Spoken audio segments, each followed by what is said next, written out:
Olha, meus amigos, esse é um daqueles resultados que de fato o Juventude tem que lamentar bastante. O principal motivo deles é que jogou bem, muito bem, bem o suficiente, produzindo o suficiente para vencer o jogo diante da equipe do Cuiabá. Só que no futebol tem um negócio chamado eficiência, ou se preferir chamar de efetividade, dá no mesmo.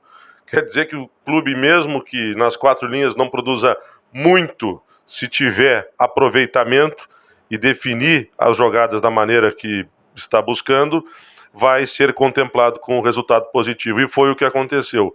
Num jogo em que o Juventude repetiu a escalação do confronto contra o Corinthians, isso é, a escalação do que havia sido a melhor atuação recente do Juventude, talvez a melhor dentro do próprio campeonato, e mesmo com isso, não quero eu dizer aqui que repetiu e não deu certo. Não, repetiu e fez um bom primeiro tempo.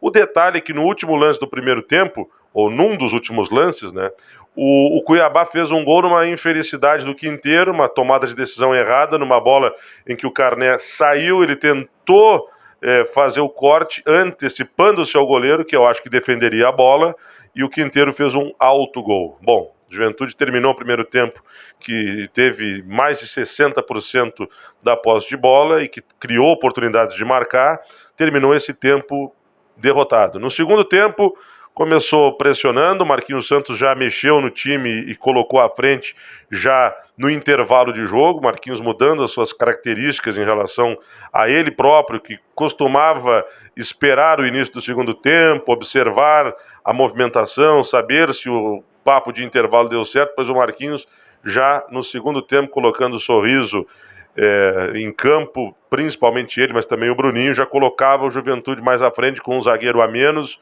aliás, com um volante a menos, já que se sacou o Dauan, e também sem o Wagner, que não esteve bem no primeiro tempo, pelo menos foi discreto no primeiro tempo. E esse Juventude, em seguida, conseguiu o empate com um bonito gol num cruzamento do William Matheus e concluído pelo Guilherme Castilho, porém,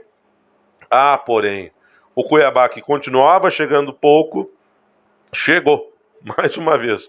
E mais uma vez, na infelicidade da defesa do Juventude, na indecisão, o Gênison teve habilidade para cortar a marcação, para chutar a bola para a rede, para fazer o segundo gol, 2-1 para o Cuiabá aqui no Jacone.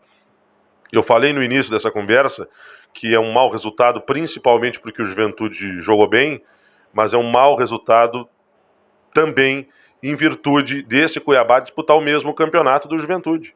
Os dois disputam a permanência na Série A, não entre si, mas a gente sabe que muitos dos times que sobem são candidatos a voltar para a segunda divisão.